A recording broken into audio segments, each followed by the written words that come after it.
दो तीन दिन का गैप हो गया। पिछली क्लास में मैंने आपको हम लोग बेसिकली रिफ्रेश कर रहे थे, ठीक है। रिफ्रेश में हम सब बेसिक बेसिक चीज़ें पढ़ रहे थे, जो लोगों का छूट गया था उनके लिए, और बाकी जो लोग जिन्हें अभी दोबारा से समझना था उनके पॉइंट ऑफ व्यू से। तो मैंने आपको डेटा सेंटर के ऊपर ज़्यादा चीज़ें बताई थी, ये सब चीज़ें समझाया था कि डेटा सेंटर में क्या क्या डिवाइसेस होते हैं, ठीक है। उन डिवाइसेस में रेलेवेंट कौन कौन से होते हैं। जैसे सर्वर जो होता है वो कंप्यूट टेक्नोलॉजी होता है, ठीक है। सर्वर से आप हाइपरवाइजर यूज करके वीएम बना सकते हो, ठीक है। सर्वर के ऊपर आप अगर चाहे तो कंटेनराइजेशन करके आप उसके ऊपर कंटेनर चला सकते हो। Switches, router, firewall, load balancer, ये सब डीएनएस, ये सब नेटवर्किंग का पार्ट है। ये मैंने आपको बताया कि सॉफ्टवेयर डिफाइंड नेटवर्क का पार्ट होते हैं। आज की डेट में हम क्या करते हैं कि इसके ऊपर भी एक वर्चुअलाइजेशन होती है जिसको हम एसडीएन बोलते हैं, ठीक है। देन स्टोरेज के ऊपर मैंने बात किया था। स्टोरेज में मैंने आपको बताया कि जो स्टोरेज सर्विसेज होती हैं वो वर्चुअल फॉर्मेट में आती हैं। तो मैंने आपको बताया कि जो मेन जो स्टोरेज सर्वर होता है, स्टोरेज सर्वर एक बहुत बड़ा रैक होता है, ठीक है। मतलब सॉरी, कैबिनेट होता है, चेसिस बोलते हैं उसको। चेसिस में क्या होता है कि बहुत सारे स्लॉट्स होते हैं जिसमें कि आप बहुत सारे डिस्क लगा के एक बड़ा सा पूल बना सकते हो स्टोरेज का। तो जब आपकी रिक्वायरमेंट ज़्यादा बड़ी होती है तो आप इस तरीके का स्टोरेज यूज़ करते हो। अब होता क्या है कि इस स्टोरेज को एक्सेस करने के जो हैं वो तरीके होते हैं कि आप किस तरीके से स्टोरेज को एक्सेस करते हो। किसी भी स्टोरेज के ऊपर जब तक फाइल सिस्टम डिप्लॉय नहीं होता है, उसको आप फाइल सिस्टम के बिना आप रीड राइट नहीं कर सकते, डेटा को स्टोर नहीं कर सकते, आप कोई भी ऑपरेशन नहीं कर सकते हो डेटा के ऊपर। तो स्टोरेज एक फिजिकल होता है, फाइल सिस्टम एक सॉफ्टवेयर होता है। तो ये दो चीज़ों के कॉम्बिनेशन के बाद ही आप उसको यूज़ कर सकते हो। फिर मैंने बताया आपको कि जो सर्वर होता है, सर्वर के साथ आप स्टोरेज जो है वो मल्टीपल वे में कनेक्ट कर सकते हो। एक होता है जिसमें कि आप सीधा स्टोरेज को जो है वो केबल के थ्रू सर्वर से कनेक्ट कर सकते हो। जब आप केबल के थ्रू कनेक्ट करते हो तो मल्टीपल दो तरीके होते हैं, एक होता है कॉपर केबल, एक होता है फाइबर केबल। मैंने आपको बताया कि कॉपर केबल में लॉस होता है, तो जनरली फाइबर केबल को यूज़ किया जाता है जब बड़ा सा स्टोरेज को यूज़ करते हैं, ठीक है। फिर अगर आप फाइल सिस्टम बना रहे हो तो आप डायरेक्टली फाइल सिस्टम भी शेयर कर सकते हो डिवाइसेस के अलग अलग नेटवर्क पे किसी भी सर्वर के साथ। तो ये सब मेथड्स होते हैं। एक फाइल सिस्टम भी होता है। तो तीन तरीके का स्टोरेज सर्विस होता है अगर ध्यान से देखा जाए तो। एक होता है आपका, ठीक है, एक होता है आपका क्या कहते हैं, ब्लॉक स्टोरेज, ठीक है, ब्लॉक स्टोरेज। दूसरा होता है आपका ऑब्जेक्ट स्टोरेज। और तीसरा जो होता है वो आता है आपका फाइल सिस्टम। तीन तरीके की स्टोरेज होते हैं, ठीक है। स्टोरेज मतलब सर्विस के पॉइंट ऑफ व्यू से बोलो। फिजिकली अगर आप स्टोरेज की बात करोगे तो मैंने आपको बताया था कि जो स्टोरेज डिस्क होती है वो तीन तरीके से आती हैं। अगर आप देखो तो आई थिंक मैंने कहीं बात भी किया हुआ था इसके बारे में। बता देता हूँ, तीन तरीके की स्टोरेज आते हैं आपके पास फिजिकली अगर आप परचेज करते हो, ठीक है। एक होता है एच डी डी, दूसरा होता है एस एस डी, और तीसरा होता है एन वी एन ई। अब ये तीनों जो हैं, ये है नॉर्मल जो आप हमेशा से यूज़ करते आ रहे हो। इसमें आपको कितनी स्पीड मिलेगी, 100 Mbps, 200 Mbps, इससे ज़्यादा आपको स्पीड नहीं मिलती है रीड राइट की।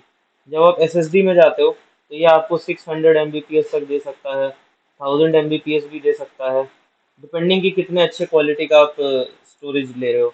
लेकिन जब आप एनवीएमई में जाते हो तो ये 2400 Mbps दे सकता है, और इसके भी बियॉन्ड डिपेंडिंग कि किस तरीके का आप वहाँ पे यूज़ कर रहे हो। तो ये नॉन वोलेटाइल मेमोरी एक्सप्रेस होता है, ये सिंगल स्टेट ड्राइव होता है, और ये नॉर्मल आपका हार्ड डिस्क होता है। ये इलेक्ट्रोमैकेनिकल होता है, इसको बोलते हैं इलेक्ट्रोमैकेनिकल, जिसमें इलेक्ट्रिकली एंड मैकेनिकली जो है वो पार्ट्स होते हैं जिसके बेसिस पर ये चलता है। आपको जनरली सब जगह पहले यही मिलता था। आज की डेट में अगर आप देख रहे हो तो लोग इसकी तरफ जा रहे हैं, और तीसरा एनवीएमई है। अब इनके तीनों टेक्नोलॉजी, तीनों हार्डवेयर में डिफरेंस क्या होता है, स्पीड तो इनकी ऑब्वियसली आप जितना अच्छा लोगे एनवीएमई लोगे तो बहुत अच्छी स्पीड आएगी, लेकिन जो कॉस्टिंग है वो उसकी 10 टाइम्स भी बढ़ सकती है। मतलब ये कि अगर मुझे, अगर एक टीवी का एच डी डी लेना है, एक टीवी का, मैं अगर एस एस डी लेता हूँ और एक टीवी का मैं एन वी एम ई लेता हूँ, तो इसका प्राइस से डबल प्राइस में मेरे को एस एस डी मिलेगा सेम कैपेसिटी, और इससे भी डबल ट्रिपल प्राइस में मुझे वन टीबी मिलेगा। तो जितना आप हाई स्पीड की स्टोरेज लेते हो उतना ज़्यादा आपको कॉस्ट पे करना पड़ता है। तो ये हो गया फिजिकल पॉइंट ऑफ व्यू से। तो आप बोलोगे अरे तो बहुत अच्छा एनवीएमई तो बहुत अच्छी चीज़ है, मैं एनवीएमई ही खरीद लेता हूँ। बट आप एक डेटा सेंटर नहीं बना पाओगे, क्योंकि वो आपका डेटा सेंटर की जो कॉस्ट है वो कम से कम 4 से 5 गुना बढ़ जाएगी ओरिजिनल कॉस्ट से।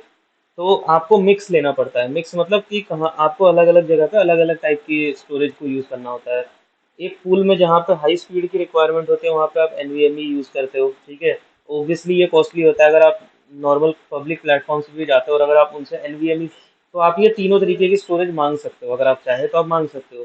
तो वो आपको एनवीएमई अगर देंगे तो ऑब्वियसली वो आपको ज़्यादा कॉस्ट चार्ज करेंगे, एसएसडी देंगे तो वो भी चार्ज करेंगे।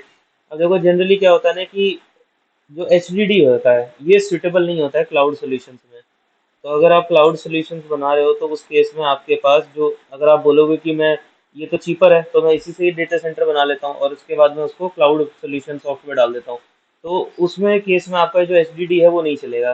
बिकॉज एक स्टोरेज जिसको बहुत सारे लोग वर्चुअली एक्सेस कर रहे हैं उसकी ऑलरेडी स्पीड बहुत कम है, तो अगर उसको आप जब एक्सपोज करोगे तो ऑब्वियसली जो एंड क्लाइंट्स हैं जो उसको यूज़ करेंगे उनके पास बहुत कम स्पीड आएगी रीड राइट की। तो डेफिनेटली एचडीडी तो रिकमेंडेड नहीं होता, एसएसडी से स्टार्ट होता है क्लाउड स्टोरेज का सोल्यूशन। ये फिजिकल पॉइंट ऑफ व्यू से था। ठीक है, सर्विसेज के पॉइंट ऑफ व्यू से मैंने आपको बताया कि तीन तरीके की सर्विसेज होती हैं। ठीक है, ब्लॉक, ऑब्जेक्ट और फाइल, ये तीन तरीके की सर्विस होती है। बेसिकली ये सर्विस है, ये भी सर्विस है और ये भी सर्विस है। इससे पहले मैंने जो आपको बताया वो फिजिकली डिवाइस थे कि वो खरीदने टाइम पे आपको देखना होता है आपको कौन सा चाहिए। ये सर्विसेज, तीन टाइप की सर्विसेज एक्सपोज होती हैं, चाहे वो क्लाउड सोल्यूशन हो या किसी भी टाइप का सोल्यूशन हो। मार्केट में हमेशा आपको तीन तरीके की स्टोरेज सर्विसेज शुरू से मिलती आई हैं, स्टार्टिंग से। तो ये सब तो रिफ्रेश हो गया, ठीक है। ये सारी चीज़ें डेटा सेंटर से रिलेटेड की स्टोरेज, स्विचेस, डिवाइसेस, माउंटिंग कैसे होती है, पावर का मैंने आपको बताया कि पावर कैसे डिस्ट्रीब्यूट होता है, कैसे डिवाइसेस माउंट किए जाते हैं, ठीक है। ये स्टोरेज सर्वर का क्या सिग्निफिकेंस है, क्यों स्टोरेज सर्वर हम यूज़ करते हैं, ये स्टोरेज सर्वर कितना स्पेस खाता है, इसको कैसे एक्सपोज किया जाता है। अब एक जो बहुत इंपॉर्टेंट चीज़ थी जो मैंने उस टाइम पे नहीं बता पाया था वो ये था, टाइम की कमी की वजह से, ये वाला टॉपिक जिसमें आप देखोगे कि एक स्टोरेज जो होता है इसकी जो चेसिस होती है इसको, अगर आप देखोगे तो नॉर्मली क्या होता है इसमें बेसिकली स्लॉट्स होते हैं, ठीक है। इन स्लॉट्स में आपके हार्ड डिस्क लगे होते हैं।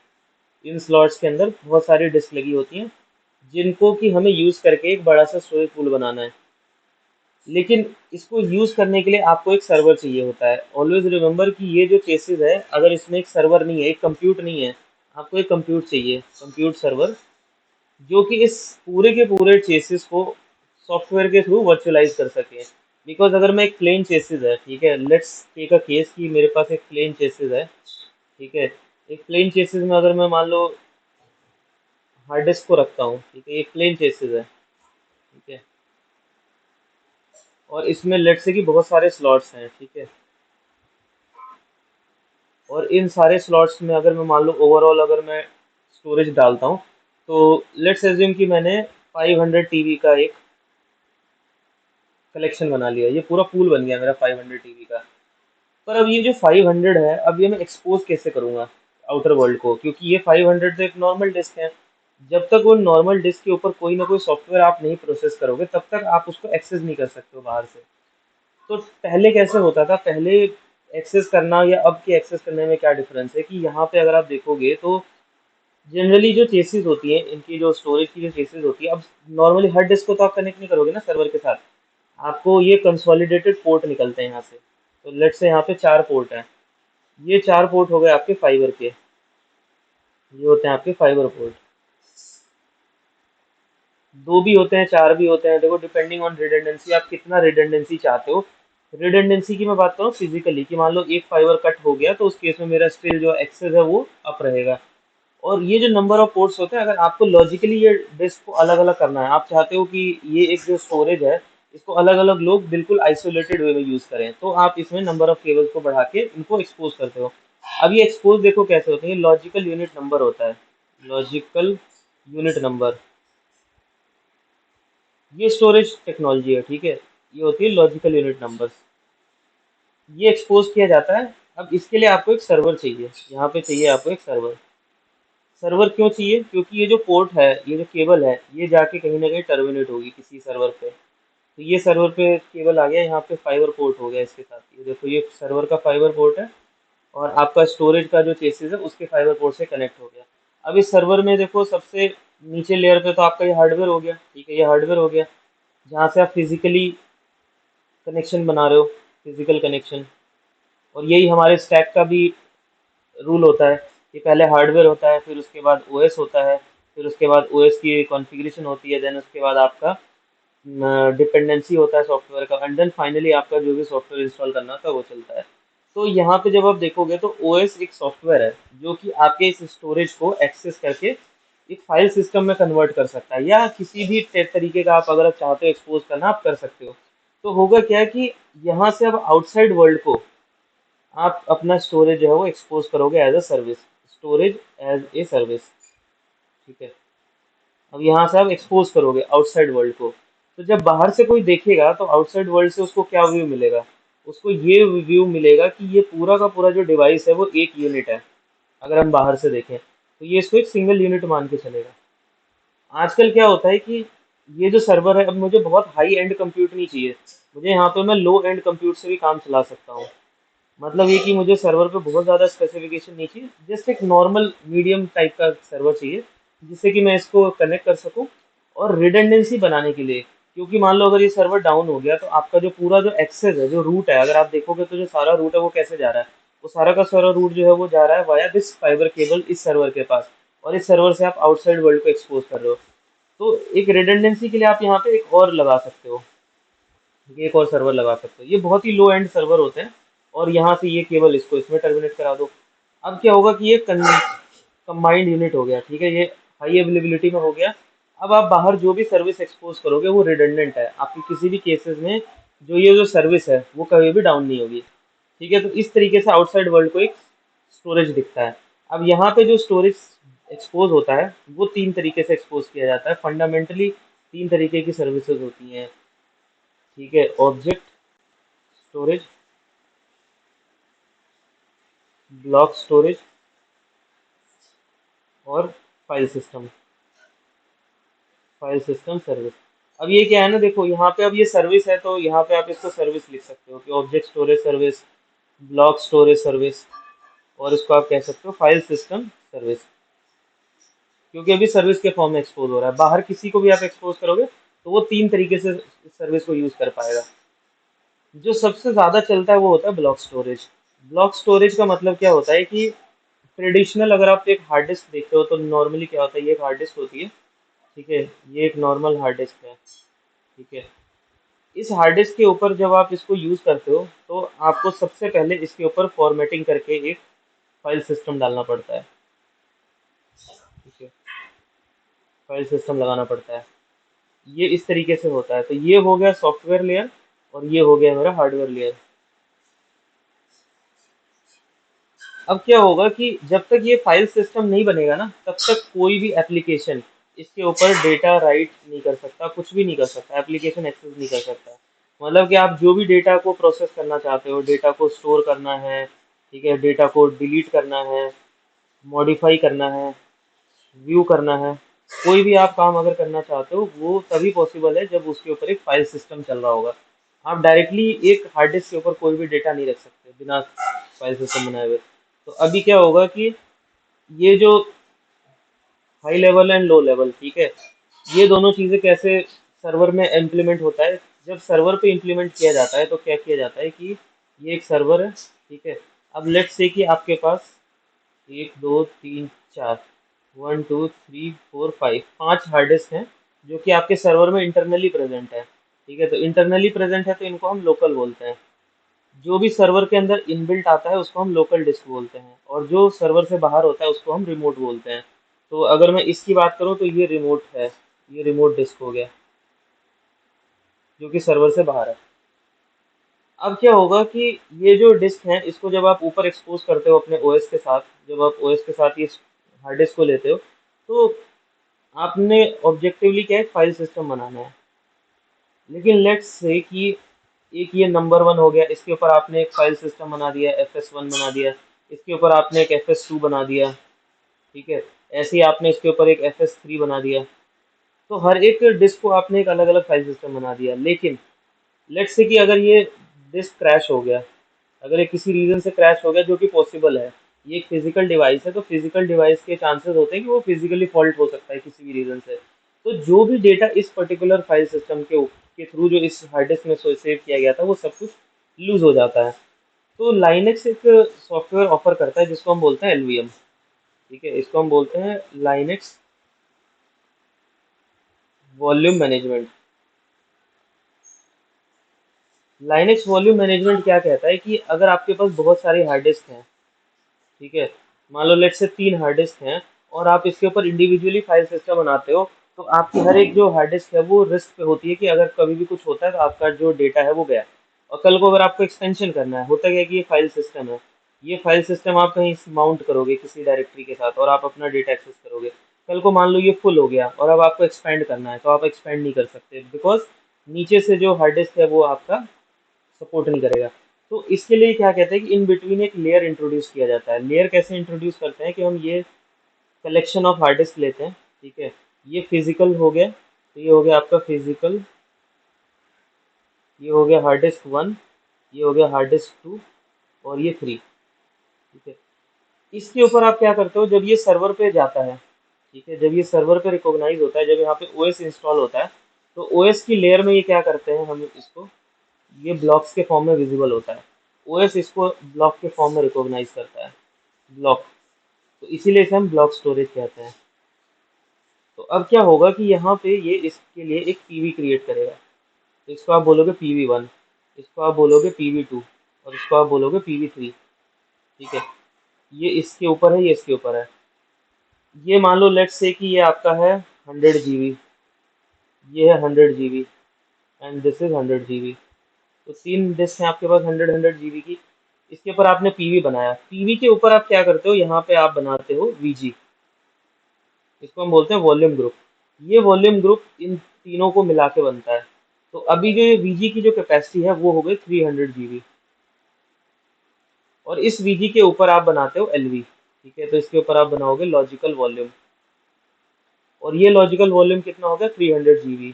तो अगर आप देखोगे तो 100 100 GB के छोटे छोटे स्टोरेज को लेके, ठीक है, छोटे छोटे स्टोरेज को लेके आपने क्या किया यहाँ पे, one second,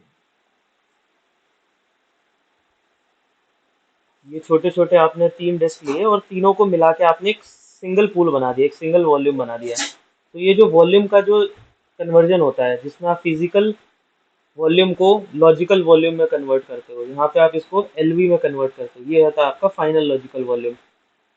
तो इस तरीके से यहाँ पे आपका 300 GB का एक बन गया। अब फ्यूचर में क्या होगा, मान लो कि आपकी अगर कोई मेंटेनेंस एक्टिविटी है, या आपको अगर एक और एक्स्ट्रा डिस्क लगाना है, तो आप क्या करोगे, सिंपली एक डिस्क यहाँ डालोगे, यहाँ पे एक एक्स्ट्रा डिस्क लगाओगे, और उस लेट से HD4 100 GB, और फिर आप इसके ऊपर एक पीवी क्रिएट करोगे। ठीक है, एक pv4 क्रिएट करोगे, और ये इसके ऊपर चलेगा, और इसको आप इसके साथ कनेक्ट कर दोगे, तो ये हो जाएगा। अब आपका वीजी कितना हो जाएगा, 400 GB का हो जाएगा। और उसके बाद आपका जो एलवी है, इसको आप एक्सपेंड करोगे तब ये 400 GB हो जाएगा। इसके ऊपर आपका एक फाइल सिस्टम चलता है, यहाँ पे आपका एक फाइल सिस्टम चलता है, फाइल सिस्टम। तो आपका फाइल सिस्टम भी अब एक्सपेंड हो गया, और ये फाइल सिस्टम आप माउंट कर दोगे अपने स्टोरेज के साथ, मतलब सर्वर के साथ। तो फिर आप जो भी डेटा डालोगे, तो आपके लिए एक सिंगल फाइल सिस्टम है, 300 GB और 400 GB। बैकग्राउंड में वो मल्टीपल डिस्क को लेके काम करता है, और इस पूरे टेक्नोलॉजी को हम एलवीएम बोलते हैं। ठीक है, तो ये स्टोरेज की टेक्नोलॉजी है, इसके मुझे लगा थोड़ा बहुत आपको ये चीज़ें भी बतानी ज़रूरी है। इसमें किसी को डाउट है क्या स्टोरेज के ऊपर? क्योंकि आज जो है ना, मतलब मैं जो हमारा जो बेसिक है वो मैं ख़त्म कर रहा हूँ, और नेक्स्ट में हम ओपन स्टैक के ऊपर वापस आएंगे। ठीक है, तो अभी 2 से 3 क्लासेस में हम ओपन स्टैक का फाउंडेशन ख़त्म कर देंगे। इसमें किसी को डाउट है क्या स्टोरेज के ऊपर? किसी को कोई क्वेश्चन पूछना है स्टोरेज टेक्नोलॉजी में?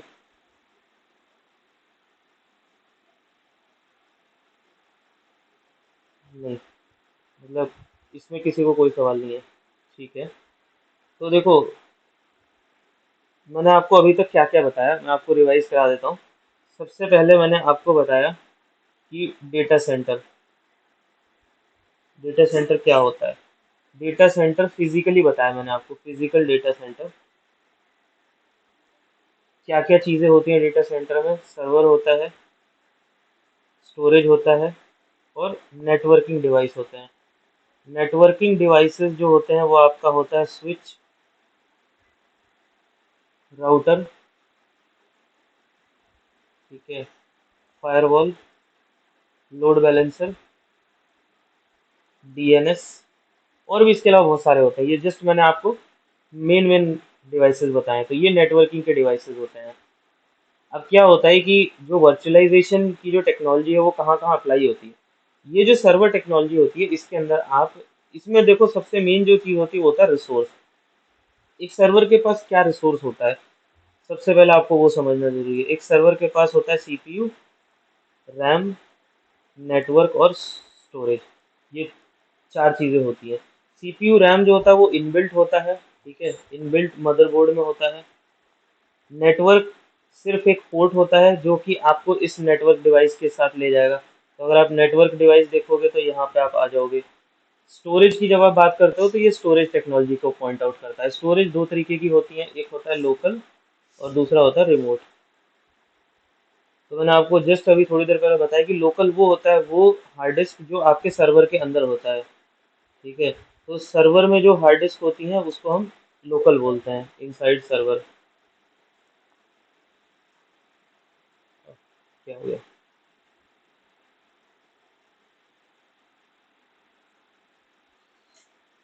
ओके, रिस्पॉन्स नहीं आ रहा है स्क्रीन पे। एक सेकेंड, कुछ गड़बड़ हुई है।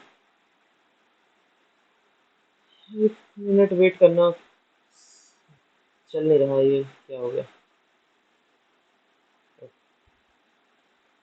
लगता है कुछ, ओके, कोई ग्लिच आ गया था टेक्निकली, तो ठीक है। तो इस तरीके से आपका रिमोट जो होता है वो आपको वापस ले जाता है एक्सटर्नल स्टोरेज की तरफ, external storage server, external storage server, ठीक है। तो डेटा सेंटर में ये सारी चीज़ें होती हैं। अब फिर बाद इसके बाद मैंने आपको बताया था कि जो कंप्यूट होता है, ठीक है, जिसको हम सर्वर बोलते हैं, कंप्यूट की जो टेक्नोलॉजी है इसके ऊपर क्या क्या एडवांसमेंट हुआ। तो एक तो आपका हुआ हाइपरवाइजर का, ठीक है, हाइपरवाइजर। और दूसरा वो है आपका कंटेनराइजेशन, ठीक है। हाइपरवाइजर में क्या होता है कि आपका जो हार्डवेयर होता है, ठीक है, वो वर्चुअलाइज हो जाता है, अब वो वर्चुअल बन जाता है, वर्चुअल हार्डवेयर। कंटेनराइजेशन में क्या होता है कि आपका जो ऑपरेटिंग सिस्टम होता है, ठीक है, वो कंटेनर्स में कन्वर्ट हो जाता है, कंटेनर्स में। इसके साथ साथ मैंने आपको जो ये 5 लेयर्स बताई हैं जो कि एक यूनिवर्सल स्टैक है, ठीक है। ये स्टैक मैंने नहीं बनाया है, ये यूनिवर्सल है। सबसे पहले हार्डवेयर होता है जिसमें L1 होता है, L2 में आपका क्या कहते हैं कि ऑपरेटिंग सिस्टम होता है, L3 में आपका ओएस पैचिंग होता है, ठीक है, ओएस पैचिंग। L4 में आपका क्या कहते हैं सॉफ्टवेयर की डिपेंडेंसी होती है, software dependency. And then L5 में आपका एक्चुअल सॉफ्टवेयर होता है जो आपको रन करना होता है। ये एक यूनिवर्सल स्टैक है। अगर आप कंप्यूट देखते हो सर्वर के लिए वैलिड है, ये सर्वर की टेक्नोलॉजी में होता है ये स्टैक, ठीक है। तो जब आप वर्चुअलाइजेशन की, अगर आप इसको ध्यान से देखो तो ये एक इंडिविजुअल लेयर है, जो कि मैंने कई बार बताया भी होगा कलर से हाईलाइट करके भी, कि ये देखोगे तो ये एक अलग टेक्नोलॉजी है जिसको कि आप हार्डवेयर टेक्नोलॉजी बोलते हो। और अगर आप ऊपर इसके ऊपर जो लेयर देखते हो जिसको कि हम ओएस बोलते हैं, ये एक सॉफ्टवेयर टेक्नोलॉजी है जिसमें कि एक सॉफ्टवेयर होता है।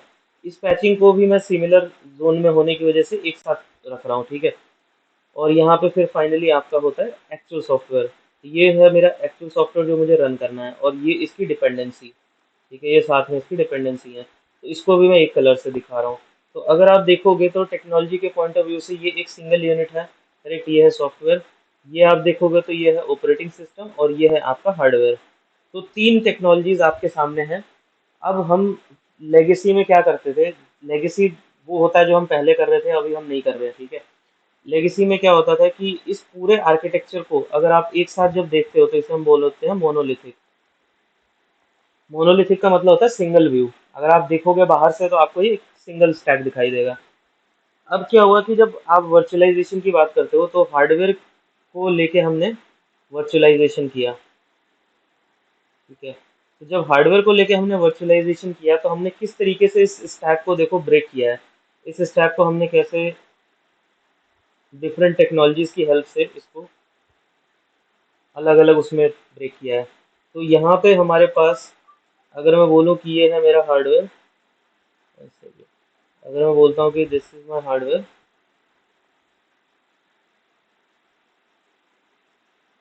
ठीक है, और ये है हमारा, एक सेकंड एक काम करते हैं, इसको डिफरेंट डिफरेंट कलर से शो करते हैं, ठीक है। तो लेट्स से कि ये है हमारा hardware, which is your first layer. Second layer होती है हमारी ऑपरेटिंग सिस्टम की, ठीक है, ये हमारी सेकेंड लेयर। तो अभी मैं क्या करूँगा ना, स्पेस को बचाने के लिए, ठीक है, जस्ट टू सेव स्पेस, मैं अभी पांचों लेयर को एक साथ नहीं बनाऊंगा। पर अगर मैं ऐसा करता हूँ ना, तो इसका मतलब ये नहीं है कि मैंने वो लेयर को एलिमिनेट किया है। मैंने सिर्फ जगह बचाने के लिए, आपको सिर्फ दिखाने के लिए मैंने यहाँ पे उसको एलिमिनेट किया है, लेकिन वो एग्जिस्ट करता है। तो अब मैं क्या करूँगा, मैं उनको एक साथ लिख दूंगा, ठीक है। ये मैं शॉर्ट में करता हूँ टाइम एंड स्पेस सेव करने के लिए। तो ये हो गया हमारा L1, ठीक है, और ये हो गया हमारा L2 प्लस L3, ठीक है, ये हार्डवेयर होगा, प्योर हार्डवेयर टेक्नोलॉजी। ये हो गया आपका ऑपरेटिंग सिस्टम, और ये हो गया आपका L4 प्लस L5, जिसको हम बोलते हैं मेन सॉफ्टवेयर। तो अब आप देखो कि क्या होता है कि जब ये सिंगल व्यू होता है तो इसको हम बोलते हैं मोनोलिथिक, इसको हम बोलते हैं मोनोलिथिक ओवर बेयर मेटल, इसको हम बोलते हैं मोनोलिथिक ओवर बेयर मेटल, ठीक है। तो ये है आपकी लेगेसी टेक्नोलॉजी जो कि पहले चलती थी। अब क्या होता है आजकल, जब आपका एक नया टेक्नोलॉजी है जिसको हम बोलते हैं वर्चुअलाइजेशन, तो उसने क्या किया है कि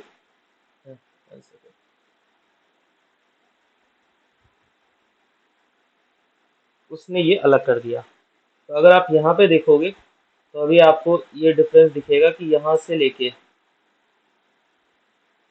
इसके अंदर आपको ये सारी चीज़ें मिलने लगी, ठीक है। मतलब कि ओएस और सॉफ्टवेयर अब ये एक साथ शिप हो रहा है।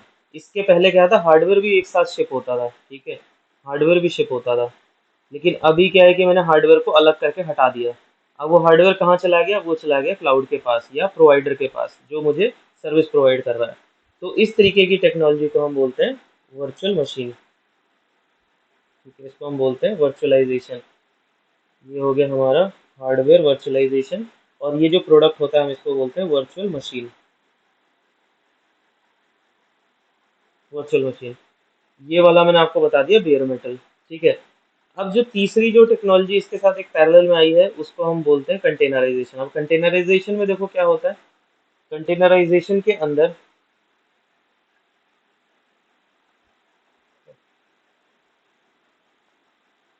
अगर हम कंटेनराइजेशन की बात करते हैं तो यहाँ पे आप देखो तो ये जो सिर्फ सॉफ्टवेयर होता है, ठीक है, ये वाला, अब ये चीज़ आपका हो गया अलग। इसके अंदर ऑपरेटिंग सिस्टम अब इंक्लूडेड नहीं है। तो कंटेनर्स की टेक्नोलॉजी में ओएस जो है वो डिलीवरी का पार्ट नहीं होता है, और वो आपके एप्लीकेशन के हाथ से चला जाता है, ठीक है। तो यहाँ पे आप देखोगे तो ये हो गई है आपकी कंटेनर टेक्नोलॉजी। तो अगर मैं बात करूँ कि तीनों टेक्नोलॉजी में डिफरेंस, ये देखो मैंने बहुत हाई लेवल पे आपको बताया, ठीक है। हो सकता है आपको जो लोग फर्स्ट टाइम पढ़ रहे होंगे उनको इतनी जल्दी समझ में नहीं आएगा, लेकिन जो लोग पढ़ रहे हैं उनको ये बात समझ में आएगी, ठीक है। ये मैं रिपीट करता रहता हूँ, आगे की भी क्लासेस में मैं करूँगा कि यहाँ पे अगर आप डिफरेंस फाइंड आउट करने की कोशिश करोगे तो आपको डिफरेंस क्या क्या मिलेगा। अगर लेट्स से कि मैं बोलता हूँ कि यहाँ पे है, एक है हमारे पास बेयर मेटल, ठीक है, बेयर मेटल टेक्नोलॉजी। इसके बराबर में मेरे पास virtual machine technology, virtual machine. और तीसरी है हमारे पास कंटेनर टेक्नोलॉजी, कंटेनर। इन तीनों में अगर हम डिफरेंस निकालने की कोशिश करें तो डिफरेंस देखो किस तरीके से आता है। इसके अंदर अगर आप देखोगे तो L1 plus L2 plus L3 plus L4 plus L5 सब कुछ एक साथ ऑल टुगेदर शिप होता है, एक साथ। इसकी जब आप बात करते हो तो L1 हट जाता है और ये स्टार्ट होता है L2 plus L3 plus L4 और प्लस L5।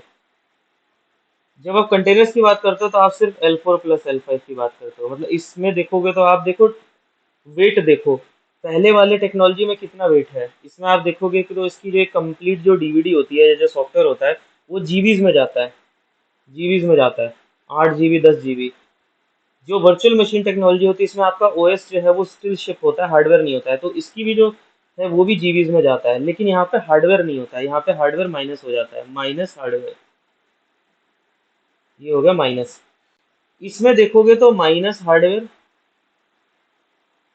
और माइनस ऑपरेटिंग सिस्टम, दोनों माइनस हो गए। तो यहाँ पे क्या है, सिर्फ L4 एंड L5, तो इसकी जो इमेज होती है वो हार्डली एमबीज में होती है। ठीक है, ये एक सबसे बड़ा डिफरेंस है। सेकंड, सेकंड जो डिफरेंस वो ये है कि यहाँ पे जो रिसोर्सेज होते हैं, देखो सारी जो लड़ाई है वो रिसोर्सेज को लेकर है, CPU, RAM, network and storage, ये सबसे क्रिटिकल है तीनों टेक्नोलॉजीज के लिए। या आप ये जो इतना जो वर्चुअलाइजेशन, क्लाउड, ये सब सब क्यों कर रहे हो आप? बिकॉज ये जो रिसोर्सेज है ना ये बहुत ही सेक्रेड होते हैं, इसको खरीदना, इसको मेंटेन करना सबसे मुश्किल होता है, और रियल टाइम बेसिस पे इसको बढ़ाना भी बहुत मुश्किल होता है। तो इन सब चैलेंजेस की वजह से और इसकी ओनरशिप की वजह से ये सारी टेक्नोलॉजीज मार्केट में आती हैं, जो कि आपको अब सर्विसेज सेम चीज़ें वर्चुअल फॉर्मेट में ऑफर करते हैं। तो वर्चुअल फॉर्मेट में क्या होगा, अब देखो डिफरेंस समझने की कोशिश करो, तो ये जो चारों रिसोर्सेज है ना ये डेडिकेटेड हैं, डेडिकेटेड हैं और फिजिकली प्रेजेंट है, प्लस फिजिकली प्रेजेंट। अब इस वर्ड का आप एडवांटेज और डिसएडवांटेज दोनों इमेजिन कर सकते हो, कि अगर आपके पास डेडिकेटेड और फिजिकली प्रेजेंट है रिसोर्सेज तो आपको फायदा भी है कि सब कुछ कंट्रोल आपके हाथ में है। नुकसान ये है कि आपको चीज़ों को मैनेज करना पड़ेगा, ओन करना पड़ेगा, और फ्यूचर में एक्सपेंशन आपके लिए इजी नहीं होगा। जब आप इस फॉर्मेट में आते हो तो सीपीयू मिलता है, रैम मिलता है, और नेटवर्क भी मिलता है, और स्टोरेज भी मिलता है, सब कुछ मिलेगा, लेकिन ये सब कुछ वर्चुअल फॉर्मेट में मिलेगा। वर्चुअल फॉर्मेट प्लस ये परसिस्टेंट तो होगा, देखो ये आपको मिलेगा परमानेंट, लेकिन ये परमानेंट तब तक रहता है जब तक कि आपकी लाइफ साइकिल चलती है, जब तक कि आपकी लाइफ साइकिल चलेगी, life cycle of your VM. मतलब जब तक आप वीएम को डिलीट नहीं कर देते तब तक ये आपका चलता रहेगा। यहाँ पे क्या है कि ये परमानेंट है, जब से आपने खरीदा हार्डवेयर तब से लेकर और जब तक आपने इसको डीकमीशन किया, ये आपके पास है। इस केस में क्या होता है कि आपने जब वीएम को लॉन्च किया और जब आपने वीएम को टर्मिनेट किया तब तक आपके पास रिसोर्सेज हैं। लेकिन ये जो तीसरी टेक्नोलॉजी है ये तो सबसे डिफरेंट है, इसमें भी सीपीयू, रैम और नेटवर्क, ठीक है, और स्टोरेज, ये तीनों चीज़ें होती हैं, इसको भी तीनों चीज़ें मिलती हैं, लेकिन ये होता वर्चुअल फॉर्मेट में है। और ये जो होता है ये परमानेंट नहीं होता, ये एफिमेरल होता है नेचर में। एफिमेरल का मतलब क्या होता है कि ये जो इसका जो डिवाइस है, इसमें से जितनी भी रिसोर्सेज है ये सब ऑन डिमांड आ रही हैं, ऑन डिमांड एडहॉक। जैसे ही आपका क्या कहते हैं कि ये कंटेनर टर्मिनेट हुआ, ठीक है, कंटेनर स्टॉप हुआ, स्टॉप बोलता हूँ मैं, वैसे ही सारे रिसोर्सेज वापस चली जाएंगे।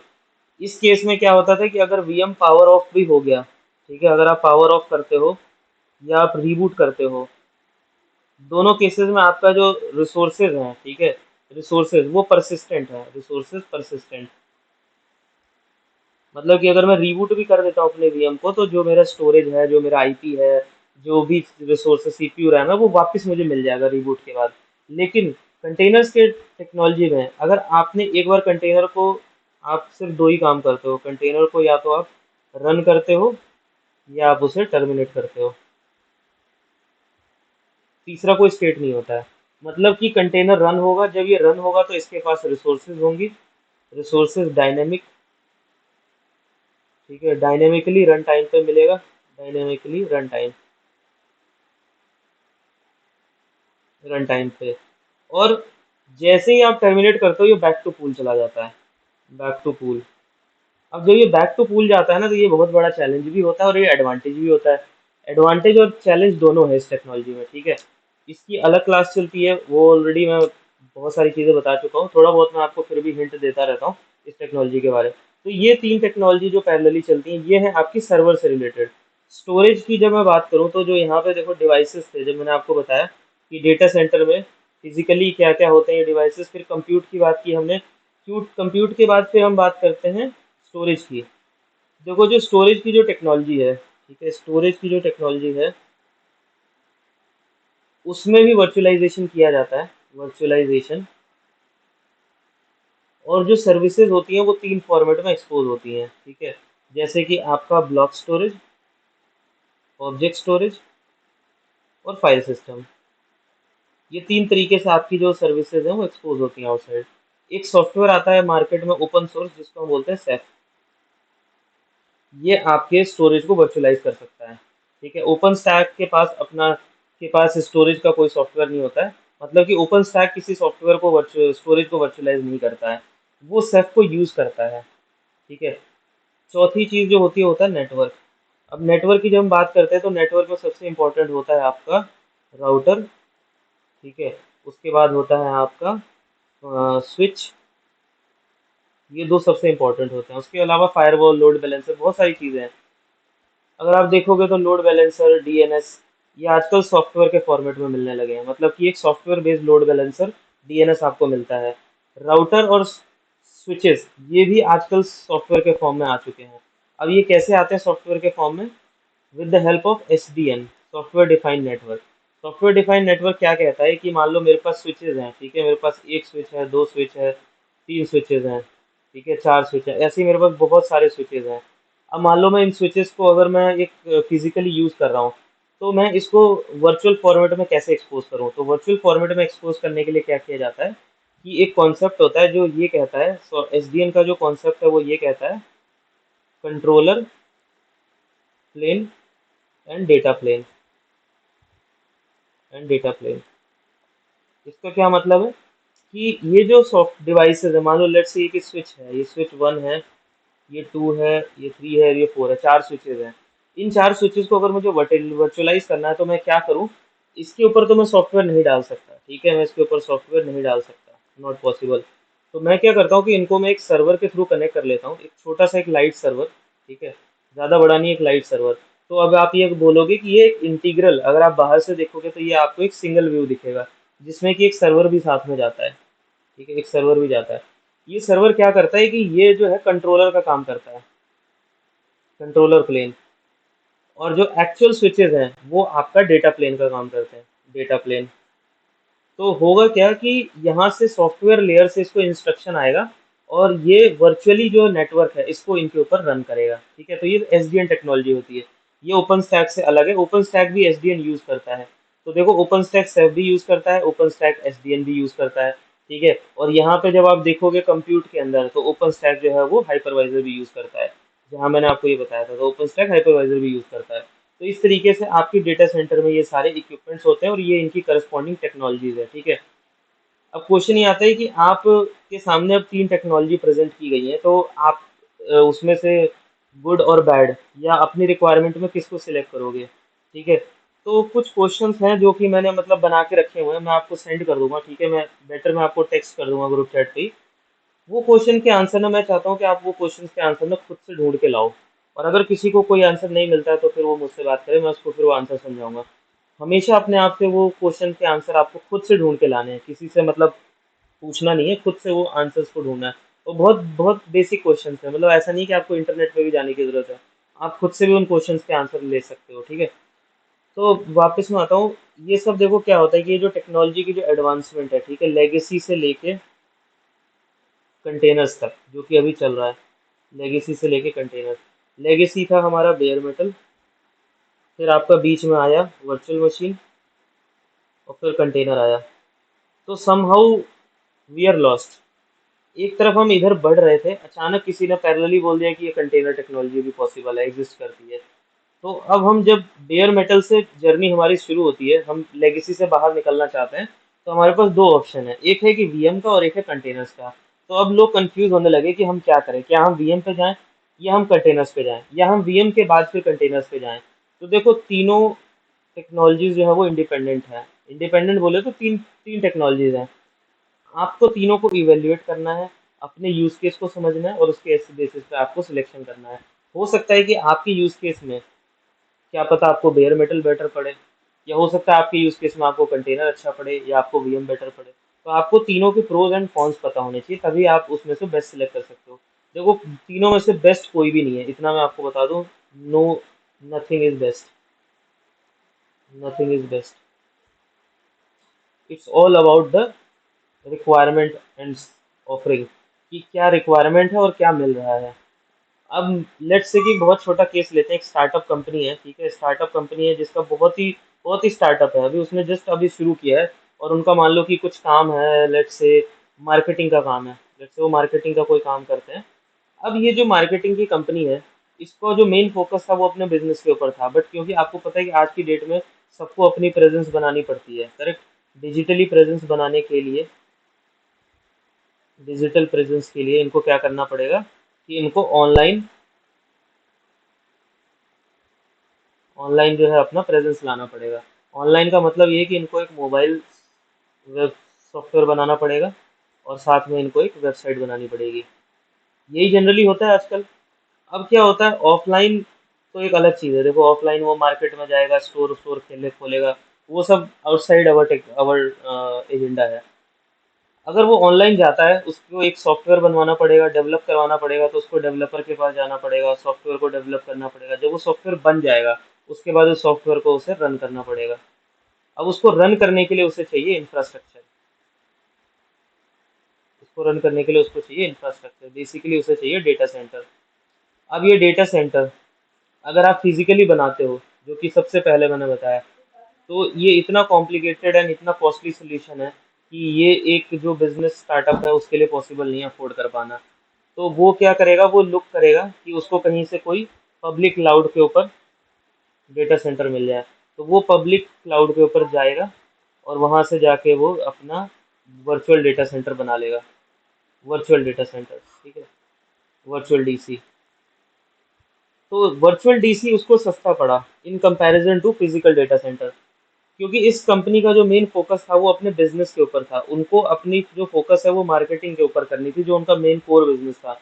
लेकिन डिजिटल प्रेजेंस बनाने के चक्कर में उनको इतना कॉस्ट बियर करना पड़ता, जो कि उनको क्या कहते हैं, ऑफ ट्रैक कर देता अपने बजट से। तो इसके लिए उन्होंने सिलेक्ट किया है एक पब्लिक। तो अगर आप मान लो एक आर्किटेक्ट हो, तो आप उस केस में क्या डिसीजन दोगे कि आपको एक वर्चुअल डेटा सेंटर बनाना चाहिए, राइट। अब अगर मान लो कि ये कंपनी है जो कि बैंकिंग से रिलेटेड है, और बैंकिंग कंपनी का क्या पर्पज होता है कि उनको जो है वो टेक्नोलॉजी ओरिएंटेड होते हैं। अब बैंकिंग के जो सॉफ्टवेयर्स होते हैं, अगर मान लो आप उसको पब्लिक प्लेटफॉर्म्स पे लेके जा रहे हो, पब्लिक प्लेटफॉर्म्स पे, तो सबसे बड़ा जो कंसर्न क्या होता है कि ये जो सिक्योरिटी और जो बहुत सारी चीज़ें होती हैं, ठीक है, सिक्योरिटी से लेके प्राइवेसी और बहुत सारी चीज़ें कि ये डेटा सेंटर कहाँ है, कल को अगर ये हैक हो गया तो सारा डेटा कहाँ जाएगा। तो इन सब चीज़ों को, कंसर्न को देखते हुए ये कंपनी प्रेफर करेगी कि हम एक्स्ट्रा बजट स्पेंड करेंगे और हम अपना खुद का एक डेटा सेंटर बनाएंगे। तो they will prefer private data centre जिसमें सिर्फ उनके डिवाइसेस हों, तो ये प्राइवेट डेटा सेंटर पे जाएंगे। तो हो सकता है कि इनके लिए क्या कहते हैं, एक बेयर मेटल सेटअप भी अच्छा हो सकता है इनके लिए एक वीएम सेटअप भी अच्छा हो सकता है इनके लिए एक प्राइवेट क्लाउड डेटा सेंटर भी बनाया जाए तो भी अच्छा हो। तो आपको यूज केस इवेल्युएट करना होता है, जो कि हम धीरे धीरे समझेंगे कि कैसे इवेल्युएट किया जाता है, ठीक है। तो ये सारी चीज़ें मैंने आपको बेसिक फाउंडेशन की सारी कवर करा दी है। अब हम नेक्स्ट क्लास में ओपन स्टैक की बात करेंगे। इसमें किसी को कोई सवाल पूछना है तो प्लीज़ पूछ लीजिए।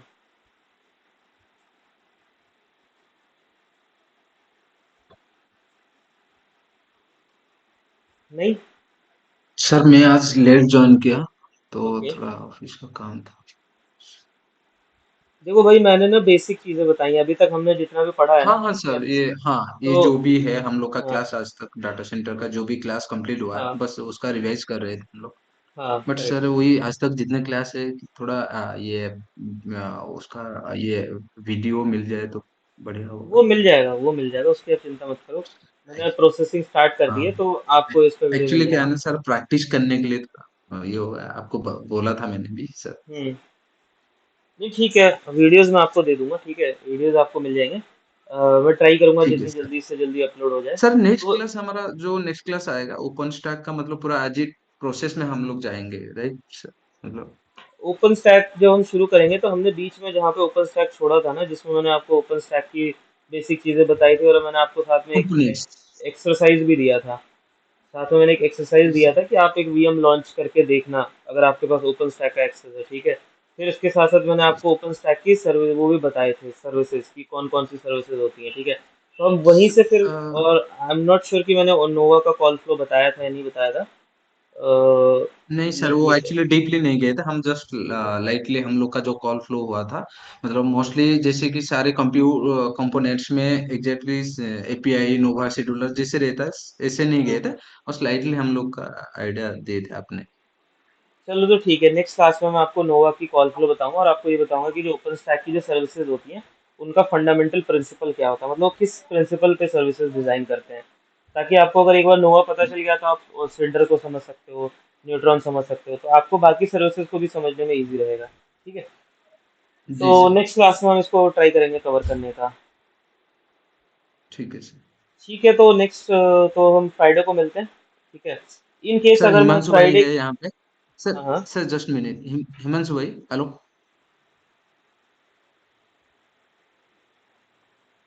सर आई थिंक नहीं है।